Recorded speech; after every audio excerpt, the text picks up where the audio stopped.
Halo, selamat pagi pemirsa, apa kabar Anda di pagi hari ini? Senang sekali saya Heri Orun kembali menjumpai Anda dalam Berita Papua. Sejumlah informasi dan berita aktual telah kami sajikan dalam tim redaksi kami. Berikut 3 berita utama yang akan kami sajikan untuk Anda.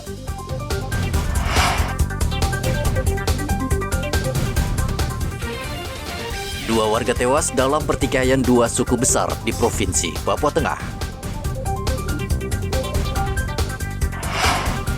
3 terdakwa kasus mutilasi warga Nduga divonis penjara seumur hidup.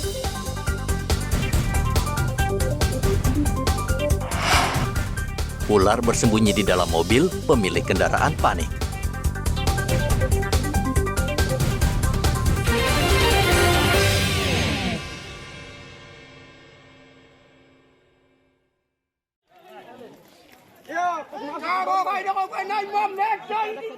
Kepolisian Resor Nabire tengah mencoba mendamaikan pertikaian antar dua suku besar di Provinsi Papua Tengah.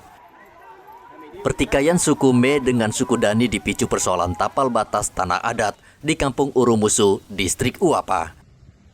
Kabid Humas Polda Papua, Kombes Ignatius Beni Adi Prabowo, meminta kedua suku yang bertikai untuk mempercayakan kasus itu kepada polisi.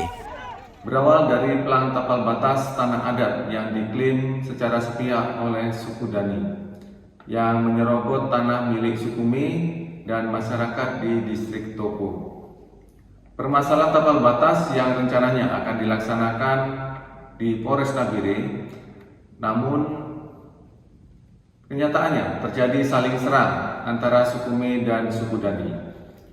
Akibat peristiwa tersebut, 2 orang suku Me meninggal dunia karena mengalami luka panah dan luka berat akibat senjata tajam. Untuk saat ini kedua korban telah berada di RSUD Nabire. Polres Nabire meningkatkan patroli untuk mencegah terjadinya aksi serupa dan melakukan upaya mencari solusi penyelesaian masalah tapal batas tersebut. Kami mengimbau kepada masyarakat untuk mempercayakan kasus ini kepada pihak keamanan dan pemerintah daerah Nabire untuk melakukan penyelesaian melalui jalan mediasi. Pertikaian antara suku Dani dan suku Me yang terjadi sejak Senin lalu menyebabkan 2 orang meninggal dunia terkena anak panah dan senjata tajam. Kedua jenazah sudah diserahkan ke keluarga. Puluhan aparat gabungan TNI Polri masih disiagakan di lokasi kejadian untuk mengamankan situasi. Dari Nabire, Papua Tengah, Hendra melaporkan.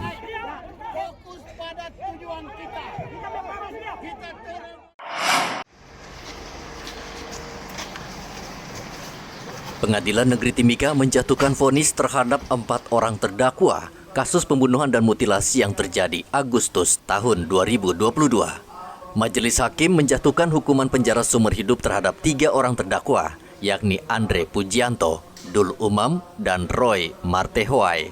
Sedangkan Raffles Lakasa dijatuhi hukuman lebih ringan, yaitu 18 tahun penjara. Ketiga terdakwa dibantu seorang tentara terbukti membunuh dan memutilasi tubuh 4 warga sipil asal Nduga di Timika. Sementara Raffles dinyatakan bersalah karena menerima uang hasil rampasan sebesar 2 juta rupiah yang diberikan oleh Pratu Rahmat. Pidana kepada terdakwa negara itu dengan pidana penjara selama seumur hidup.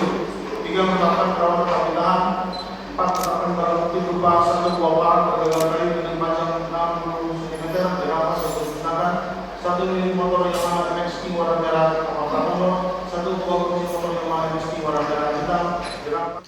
Kasus mutilasi 4 warga sipil Papua menyeret 10 orang pelaku, 6 diantaranya tentara.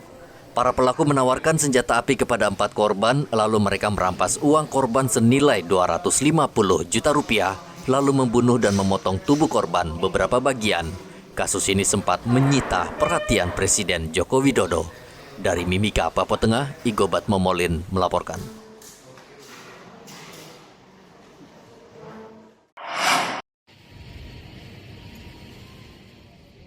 Pengadilan Negeri Jayapura kembali menggelar sidang perkara dugaan tindak pidana korupsi pengadaan pesawat dan helikopter di lingkungan Pemkab Mimika yang menyeret pelaksana tugas Bupati Mimika, Johanis Retop. Sidang mengagendakan pembacaan dakwaan, namun tim kuasa hukum Johannes Retop langsung menyampaikan eksepsi atau keberatan. Tim kuasa hukum menilai surat dakwaan jaksa adalah dakwaan baru, bukan kelanjutan dari proses perkara sebelumnya. Dan setelah dakwaan itu dibacakan oleh jaksa memang ada perubahan. Ya. Kalau dulu itu dakwaannya itu dakwaan pertama itu menyangkut kasus korupsi yang tadi sudah dibacakan, kemudian dakwaan yang kedua dan ketiga itu menyangkut KKN, korupsi, kolusi dan nepotisme. Tetapi kemudian berdasarkan dakwaan yang sudah diajukan oleh jaksa itu, kemudian kami dari tim penasihat hukum kemudian melakukan, kami mencermati dan mempelajari, mengkaji secara lebih dalam, dan ternyata kami berpendapat bahwa ada hal-hal yang sangat prinsip yang sebetulnya sudah dilanggar oleh jaksa dalam proses pembuatan surat dakwaan. Ya. Menurut kami bahwa dakwaan ini yang sekarang ini bukan kelanjutan dari proses perkara yang dimana dakwaannya itu sudah dibatalkan oleh majelis hakim lewat putusan sela persidangan tanggal 27 April 2023 kemarin. Jaksa penuntut umum mendakwa Johannes Retop dengan Undang-Undang Nomor 31 Tahun 1999 tentang pemberantasan tindak pidana korupsi. Dakwaan ini berbeda dengan sebelumnya yang menyertakan Undang-Undang Nomor 28 Tahun 1999 tentang penyelenggaraan negara bersih dan bebas dari korupsi, kolusi, dan nepotisme. Sebelumnya kasus itu sempat dinyatakan selesai setelah majelis hakim dalam putusan sela pada 27 April lalu menolak surat dakwaan jaksa penuntut umum dengan menyatakan dakwaan batal demi hukum. Hakim menyatakan pengadilan tipikor pada PN Jayapura tidak berwenang memeriksa dan mengadili perkara tersebut. Namun JPU kembali mendaftarkan kasus ini pada tanggal 9 Mei 2023. Dari kota Jayapura, Arthur melaporkan.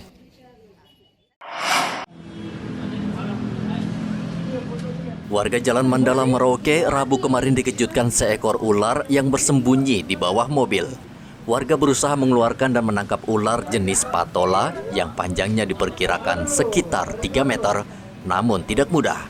Sekitar 1 jam, pemilik kendaraan dan warga akhirnya berhasil mengeluarkan ular tersebut dan melepaskannya di suatu tempat. Ular itu bisa ada di bawah mobil itu? Kemungkinan itu dari rumah, karena di rumah itu kan banyak rerumputan. Di luar itu ya? Iya, dia mungkin naik di mobil, sampai di depan toko, dia turun itu ular. Baru ketahuan ya? Iya, baru itu ketahuan. panjangnya sekitar berapa meter itu Pak kemarin? Sekitar 3 meter.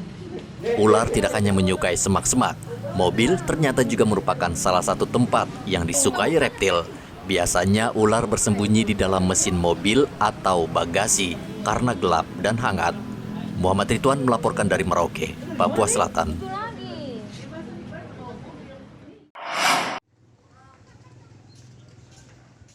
Dinas Perindustrian dan Koperasi Merauke akan menertibkan penjualan pakaian bekas impor atau yang dikenal dengan cakbong atau cakar bongkar.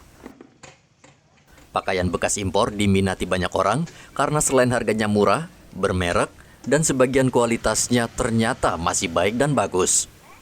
Disperindakop sudah mengingatkan dan memberikan waktu 1 bulan kepada pedagang cakbong agar menutup dagangan mereka karena bisa merugikan usaha mikro, kecil, dan menengah. Bekas, dalam minggu ini kita akan turun untuk melakukan penertiban. Seperti itu, minggu ini kita turun penertiban. Demikian. Itu melibatkan Pihak kepolisian. Oh, kepolisian. Ya, kami jalan dengan pihak kepolisian, dengan teman-teman dari Bea Cukai juga. Jadi nanti penertibannya seperti apa Pak? Penertiban kita tidak menutup ya. Iya. Kita tidak menutup usaha mereka. Tapi yang kita lakukan adalah kita menertibkan barang-barang yang dari luar. Dari luar negeri. Menyita ya? Menyita, ya. Kali ini kita akan lakukan penyitaan. Sama dengan teman-teman dari ketahanan pangan lakukan terhadap daging impor yang tidak ini masuk ke sini. Nah, dasarnya sama seperti itu. Kami akan lakukan seperti itu. Demikian. Bahkan masih ada minta kesempatan untuk mereka masih datangkan lagi. Dan kali ini tidak ada ini lagi. Tidak ada ampun. Tidak ada toleransi lagi karena sudah hampir 1 tahun waktu yang kita berikan. Dan tetap seperti pola lama yang dipakai. Kita masih kirim barang. Disperindakop sekali lagi menegaskan tidak melarang pedagang untuk berjualan pakaian, namun sesuai Peraturan Menteri Perdagangan Nomor 40 Tahun 2022, pemerintah melarang impor pakaian bekas atau yang biasa dikenal dengan thrifting. Larangan ini dikeluarkan untuk melindungi industri tekstil dan pakaian jadi. Muhammad Ridwan melaporkan dari Merauke, Papua Selatan.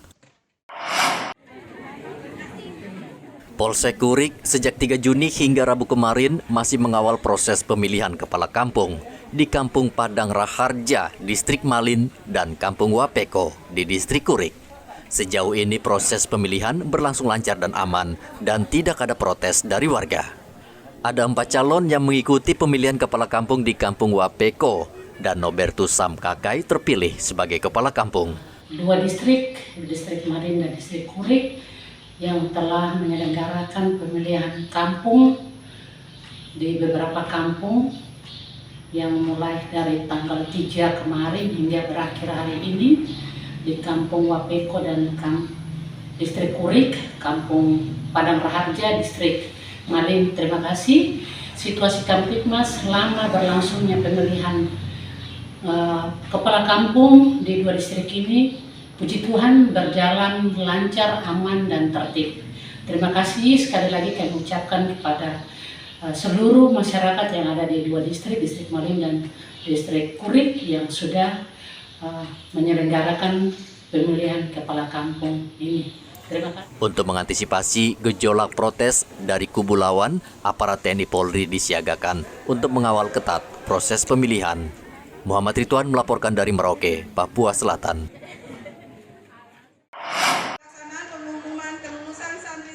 Pesantren Darul Dakwah Al-Irsyad Merauke merupakan pesantren pertama dan tertua di Merauke.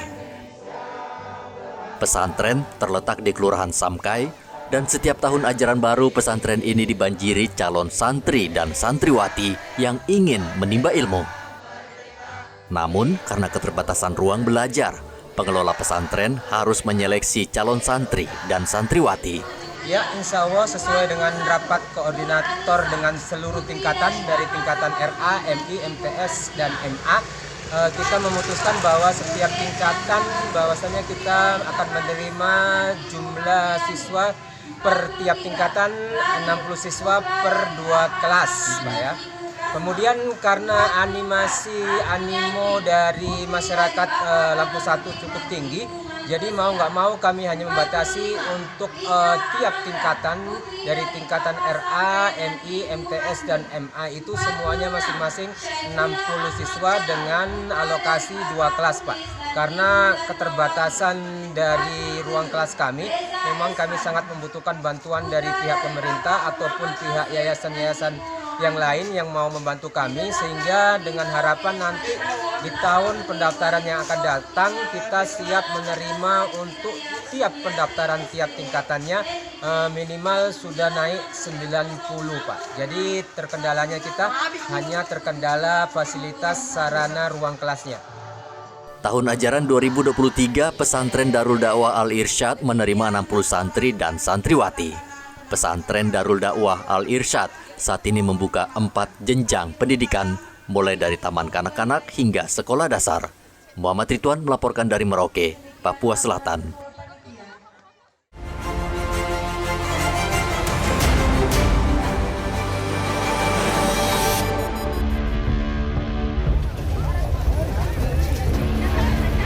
Puluhan bangunan kios di Pasar Wosi Manokwari, Papua Barat terbakar. Api juga merembet dan membakar sejumlah rumah warga yang tidak jauh dari lokasi. Kebakaran disertai suara letupan keras menyebabkan warga panik. Api bisa dipadamkan beberapa saat kemudian dengan bantuan mobil pemadam kebakaran. Kebakaran diduga akibat korsleting listrik.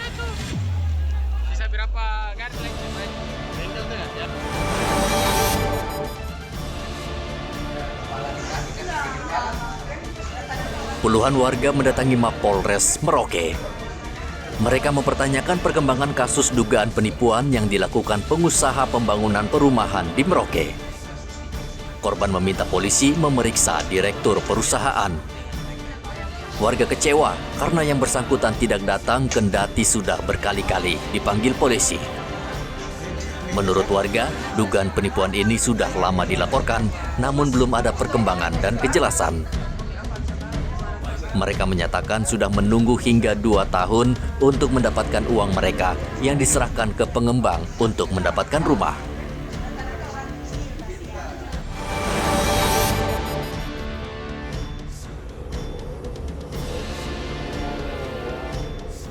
Seorang pencuri nekat mencuri kotak amal di depan sebuah masjid yang terletak di Jalan Mandala Bampel.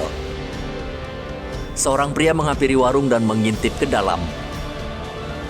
Pelaku kemudian membuka pintu, lalu masuk dan membawa kabur kotak amal yang berisi uang sekitar 3 juta rupiah. Tidak berapa lama ketika pemilik warung keluar, kotak amal sudah raib di gondol pelaku.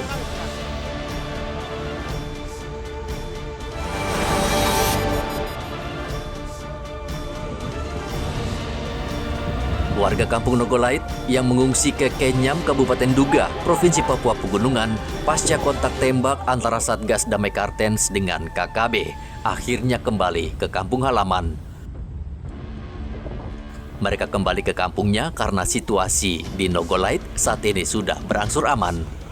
Sebagian besar warga yang mengungsi anak-anak, mereka ketakutan dan memilih mengungsi ke daerah terdekat karena diteror kelompok bersenjata. Jumat pekan lalu KKB kembali berulah, kelompok ini kembali menembak aparat gabungan yang sedang berpatroli di Kabupaten Duga, sehingga terjadi kontak tembak yang cukup lama antara kedua belah pihak.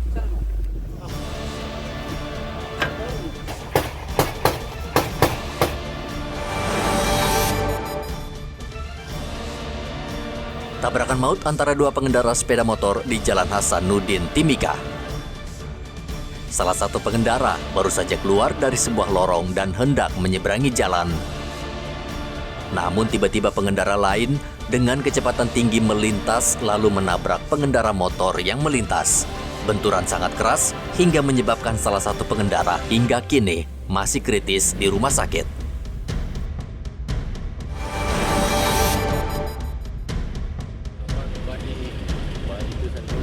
Aparat gabungan TNI Polri menertibkan komplek perumahan Transito di Kelurahan Maro, Kabupaten Merauke. Perumahan diduga sebagai tempat persembunyian para pelaku kriminal. Operasi penertiban yang dipimpin Wakapolres Merauke, Kompol Vicky Pandu Wida Permana, sempat ricuh karena sebagian warga melawan ketika polisi mengecek satu persatu rumah. Dalam operasi itu, polisi meringkus seorang pria yang diduga pelaku kriminalitas.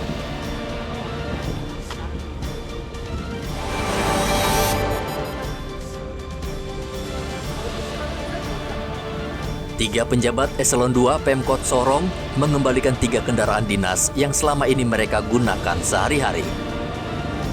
Mobil diserahkan kembali ke Pemkot Sorong diwakili keluarga karena ketiga penjabat sudah dimutasi ke Pemprov Papua Barat Daya. Saat ini Pemkot Sorong tengah mengumpulkan aset kendaraan dinas yang ternyata masih banyak berada di tangan pejabat yang sudah tidak aktif lagi atau pensiun. Langkah ini merupakan bagian dari pengawasan aset daerah bekerja sama dengan lembaga anti rasuah KPK. KPK saat ini mendorong pemerintah daerah menertibkan aset pemerintah untuk menekan tindak pidana korupsi.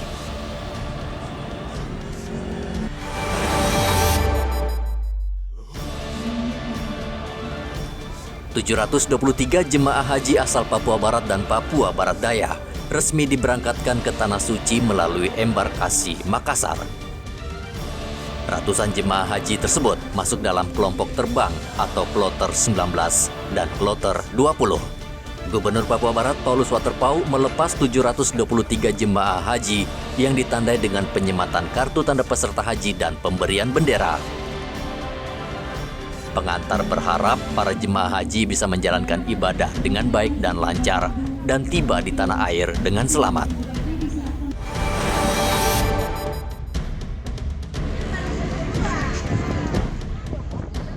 Puluhan warga mengantre lama untuk membeli minyak tanah sebanyak 5 hingga 10 liter yang telah dijatah penyalur.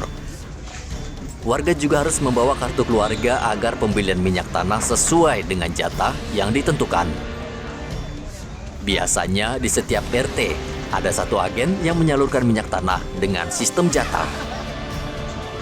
Namun jumlah minyak yang tersedia kadang tidak cukup karena banyak warga membeli melebihi jatah. Dengan kartu keluarga, penyaluran minyak tanah tersalur merata. Jika ada kelebihan stok, tidak tertutup kemungkinan warga yang tinggal di luar RT tersebut juga bisa kebagian minyak tanah.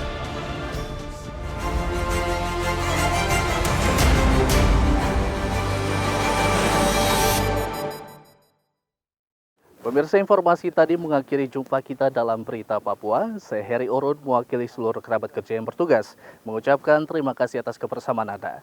Selamat pagi, selamat beraktivitas dan wanyam.